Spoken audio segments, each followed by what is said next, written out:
habló también sobre el problema del tema de la crisis, que en ese momento tenía mucho menos tiempo de desarrollar. De sus exposiciones colegía que había un punto neurálgico de desencadenamiento de alimentación o de desencadenamiento de la crisis, que era la tasa de interés, y cómo consistentemente esa tasa de interés había ido bajando. La pregunta crucial era ¿a qué se debía el descenso de la tasa de interés? Porque esa tasa de interés es fijada por el Estado. De modo que no sería totalmente absurdo pensar que el origen de la crisis estuvo por la intervención del Estado. El asunto es que se trataba de una intervención perversa. Entonces no se trata de intervención o no intervención, sino de qué tipo de intervención. La otra cosa que ya tiene que ver con tu exposición es el asunto del crecimiento del sector construcción.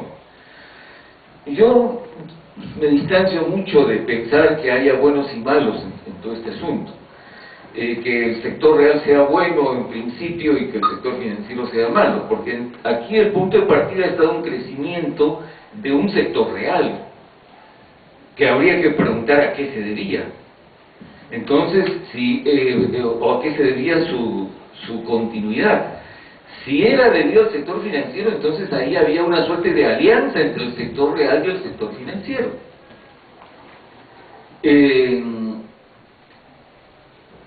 Entonces ahí tengo una segunda pregunta. La última tendría que ver con nosotros. ¿Por qué hemos estado tan al margen de todas estas sacudidas? ¿Y qué es lo que podríamos prever hacia adelante? Bueno, nuevamente muchas gracias, Guillermo, por las preguntas también difíciles, ¿no? Que así debe ser. La tasa de interés, en realidad la tasa de interés nunca ha estado tan baja como ahora. O sea, ahora está cerca de 0%. No ha sido el caso de los años en que, digamos, la crisis se fue incubando, las tasas estaban más altas. Eso es algo que manejaba la FED, digamos, y incluso en algunos momentos hasta la elevaron, y esto fue una de las razones por las cuales explotó la burbuja inmobiliaria. Se elevó, digamos, del 3,5 al incluso 6% en Estados Unidos, y eso generó que estas hipotecas de interés, de tasa de interés variable, explotaran, en fin, y fue una de las causas. Entonces, digo, las tasas de interés de hoy día tienen que ver con los esfuerzos de los gobiernos por salir de la recesión. O sea, esa es la gran solución, ¿no? En inglés se llama quantitative easing, ¿no?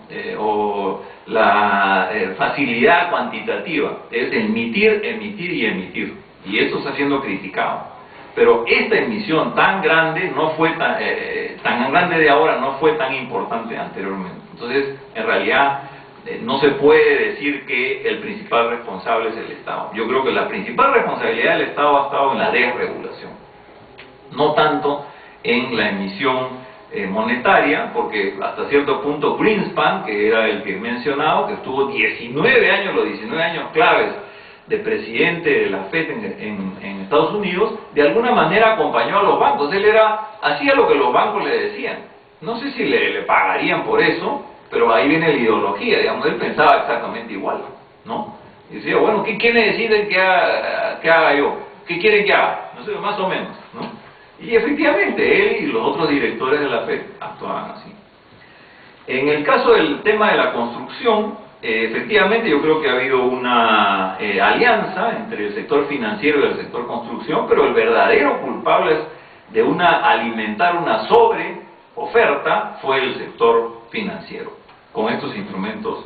Y los bancos incluso entraron, y no lo he puesto ahí, pero en el libro sí lo desarrollo bastante, entraron en una práctica que le llaman predatory lending, ¿no es cierto? Créditos predatorios, no sé si esa palabra existe en castellano, pero forzaban los créditos, ¿no?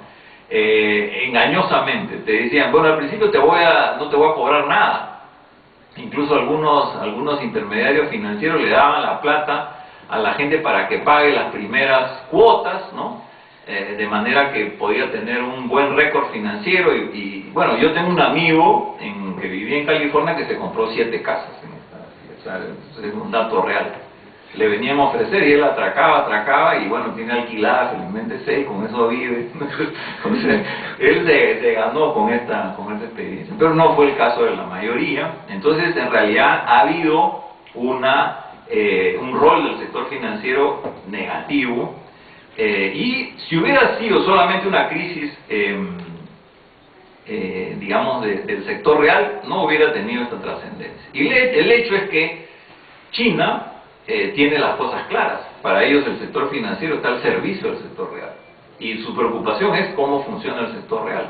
La preocupación de los gobernantes chinos es cómo va la industria, cómo van las exportaciones, la agricultura, el comercio, etcétera, etcétera, la tecnología, y el sector financiero está al servicio. Tanto es así que los bancos principales en China son estatales, ¿no es cierto? O sea, están al servicio. Y lo mismo sucede en Brasil. El banco más importante de Brasil es el BNDES. A los que les gusta así, googleenlo, no sé, lo busquen. Es un banco, el más grande de toda América Latina, más grande que el Banco Interamericano de Desarrollo, totalmente estatal, que apoya a las empresas para hacer nuevas industrias, grandes carreteras, es el que está financiando los IRSA, ¿no? La comunicación con el Perú, etcétera, etcétera, 100% estatal. No hay nada parecido a estas instituciones chinas o brasileñas, ni en Estados Unidos, ni en Inglaterra, ni en España. Eso no puede ser casual, ¿no es cierto? No puede ser casual. Finalmente, ¿por qué el Perú se ha salvado? Bueno, mi hipótesis es que el Perú salía de una situación de caos. O sea, en el Alan García I nos dejó pues en un caos total, económicamente en el subsuelo, en el quinto sótano, ¿no es cierto? Y recién estamos saliendo de la superficie, digamos. O sea, eso es lo que ha hecho desde Fujimori hasta ahora, ¿no? Poner un poco de orden. La gran herencia del neoliberalismo en el Perú es poner orden en la macroeconomía, lo cual es recontra positivo y yo se lo aplaudo, ¿no es cierto? Y entonces ahora estamos recién comenzando a salir, digamos, a la superficie, pero claro, la propaganda oficial es que ya estamos en el primer mundo. No estamos pues, en el primer mundo, o sea, olvídense, Chile nos saca la mugre, nos lleva una delantera tremenda, 2.5 veces el ingreso per cápita. Es un país con la mitad de habitantes y tiene un ingreso per cápita de casi $15.000, nosotros estamos en 5.000, o sea, 3 veces más casi, ¿no es cierto?